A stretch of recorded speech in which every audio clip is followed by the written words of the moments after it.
the main focus of this little clip is actually the garage and not the bag. I'll go over the bag probably at some other point in more detail.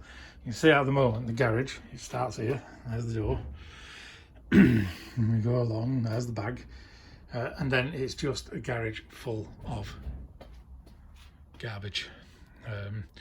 Well, my wife wouldn't say it was garbage, but yeah, there's just loads of crap. So the idea is, over the course of the next month or so, or 2 or 3, is to redo the garage and end up with a bit of a gym going on, hopefully. So this is roughly the starting point. You know, it's not quite the start because you can see we've got the bag up. And what I'm doing today, you can see over there under the door, there's a huge gap, and all, you know, the rain comes off the garden, and it's not uncommon for the floor to get wet, you know, all the way back here, which is not going to be any good. Don't want that. So I've got this Gara-Dry stuff here. I'm just putting that in at the moment. So that you cut notches out in the corner there so it can fit right into the door jamb, and the raised bit, I'll show you what's going on. Yeah, so there's a raised bit there, the door kind of wedges up against that when the door's shut, and it should stop any water coming in. That's today's job. Lots of jobs to do. One of the main ones, you'll see, you might have spotted down there, nice bit of rat poison. We had rats in, which I discovered when I cleared out, because honestly you couldn't even walk into this garage just before Christmas. So I cleared out, filled a full-size skip with all the crap that had been there, and discovered we had rats in. We had birdseed in bags, which we've now got in metal bins. So that's that. The rat inspector came from Rochdale Council, put some poison down. Quite a lot of the poison's gone, but it hasn't altered in the last 2 weeks. So I think we've got on top of them. A few problems with the garage, apart from the rats. The rats were probably coming in down here, under this door post. There was a good 4-inch gap. You see there, there's gravel up at the side of the house.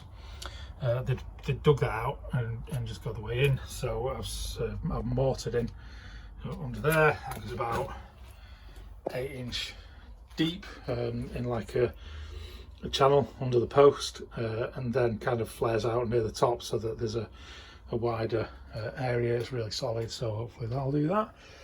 The rats have got in. I lined the garage a few years ago with this MDF, and as you can see where I never bothered finishing off, like rock wool insulation.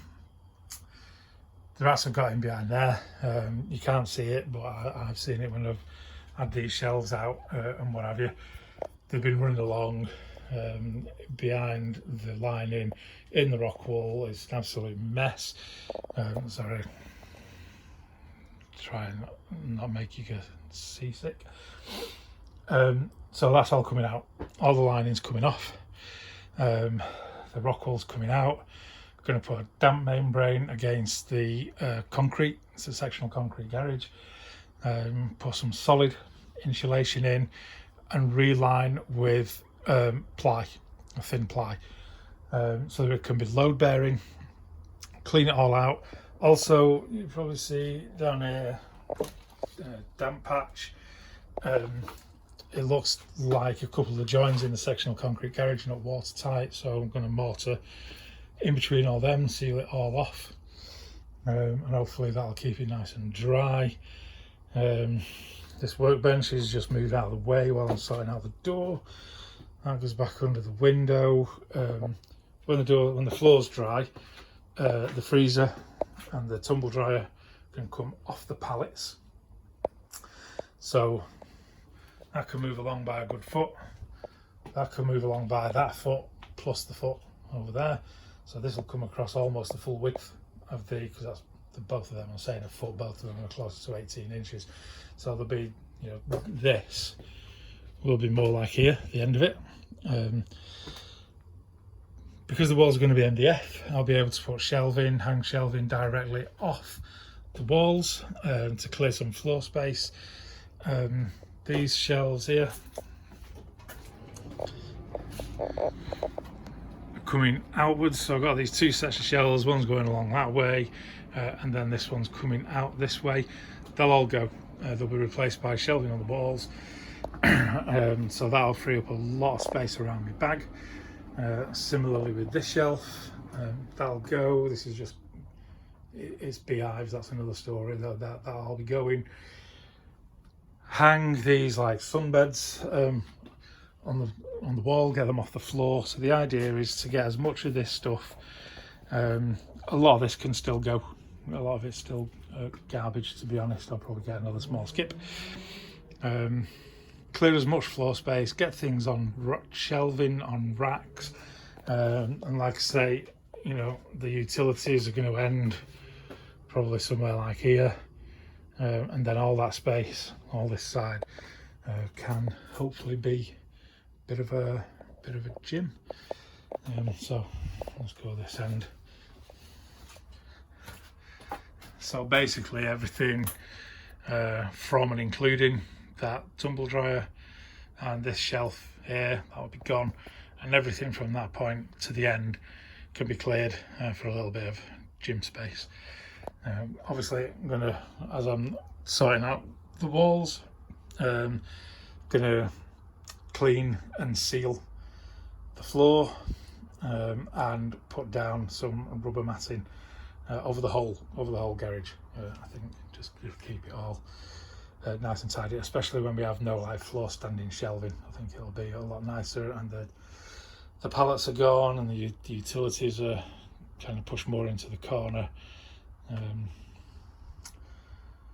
Everything should be quite a bit neater, give us quite a bit of space. I'm hoping to get a squat rack in. I think it can, over in that far corner. Get them shelves out, get a bit of space going on, and definitely a bench, and get a bench that I can stand up against the wall so that it's not in the way when I'm using the bag. Then, you know, I can just lay the bench down in the rack when you want to use it in the rack, and away from the rack when I just want to use more free weight stuff. That's the plan. We'll have to see how it goes. Cheers.